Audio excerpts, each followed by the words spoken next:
Assalamu alaikum. I hope you all are well. Today, from the platform of RH, I'm going to talk about the recent conflict escalation in Yemen.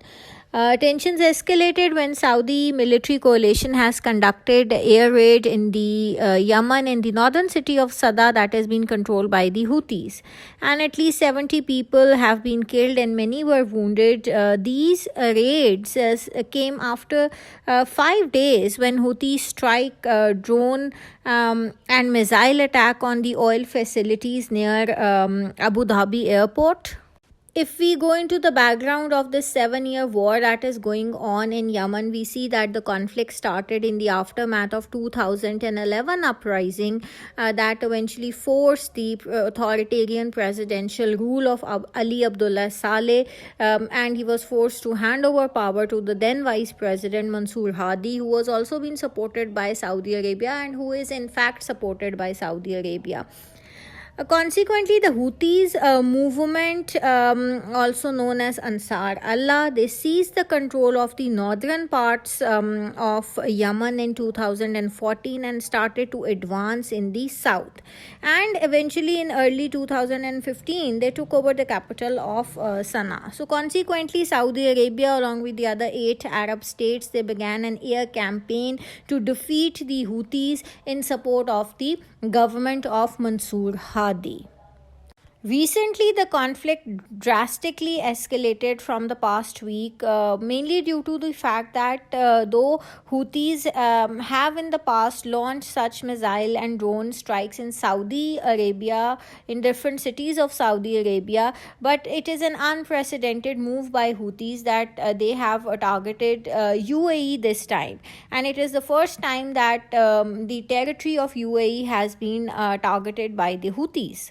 And eventually, we see that UAE responded with the airstrikes.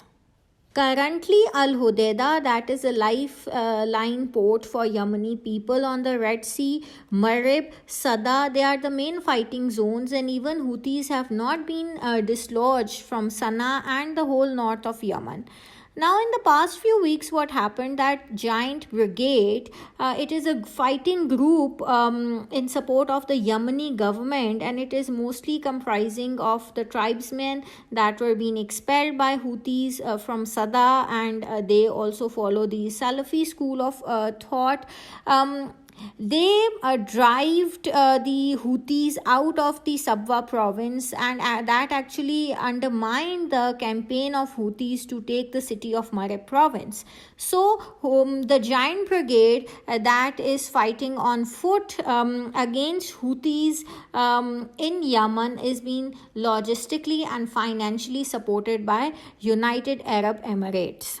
Consequently, on 3rd January, we see that Houthis they hijacked a UAE flagship in Red Sea, and it prompted a warning from the Saudi-led coalition that they would target the Houthis held ports. And we see that this is how that from the start of the year tensions have been gradually escalated between the Saudi-led coalition and Houthis in Yemen.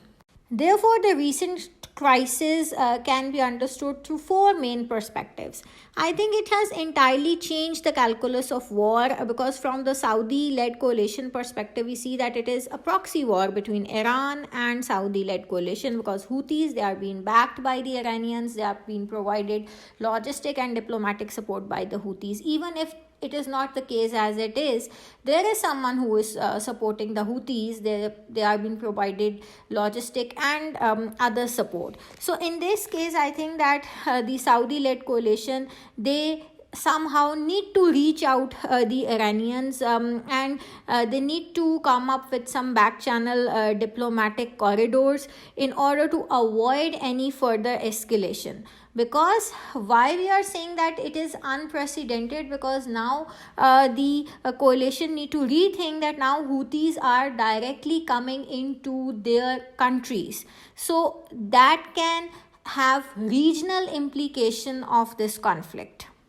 Another perspective is that the Saudi-led coalition, they need to rethink about the internal dissent that exists between the Saudi-led coalition. For instance, in the south of Yemen, the separatist Southern Transitional Council (STC), they ally in the war against Houthis, but they demand an independent South Yemen. So in 2018, the Southern Transitional Council, they were being supported by UAE, and they ousted the Saudi-backed Hadi loyalist from the Eden. So these kinds of dissent, they have eventually weakened the Saudi-led coalition on ground.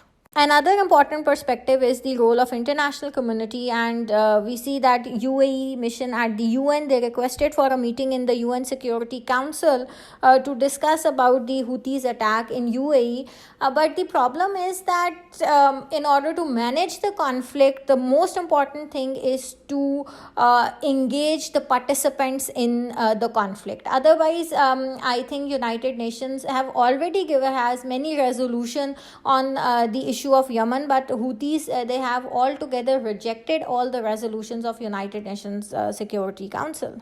Therefore, the important thing is to engage the participants of the conflict, and that is the reason that engagement with the Iranians is very important. However, international community must also respond to the human security crisis that is going on in Yemen. The way Yemen is experiencing the world's worst food security crisis, with more than 20.1 million people, that becomes two-thirds of their population. They require food assistance, and the way in the recent air strikes, children and the civilian population, they have been targeted in Sana'a. Lastly, I would say that the religious, rather the sectarian dimension, is a very complex component of this whole conflict, because the Houthis, they follow the Shia ideology, and the government in the south and the Saudi-led coalition, they follow the Sunni Salafi ideology. Therefore, de-escalation is very important to avoid any sectarian rift. As far as Pakistan is concerned, Pakistan has showed its solidarity with the government of UAE, and one Pakistani national has been killed in the airstrikes in the Abu Dhabi airport conducted by the Houthis, and several Pakistanis have also been injured. Even 2 Indians have been killed in this strikes, and several are injured. So in the recent coming weeks as well, I think Pakistan needs to be giving a very clear and balanced response. So I wish and pray that humanity prevails for the people of Yemen, and this was all from my side. I will be coming back with some new developments, and please subscribe our channel and view our videos, and if you have any suggestions, please do give us in the comment section. Allah Hafiz.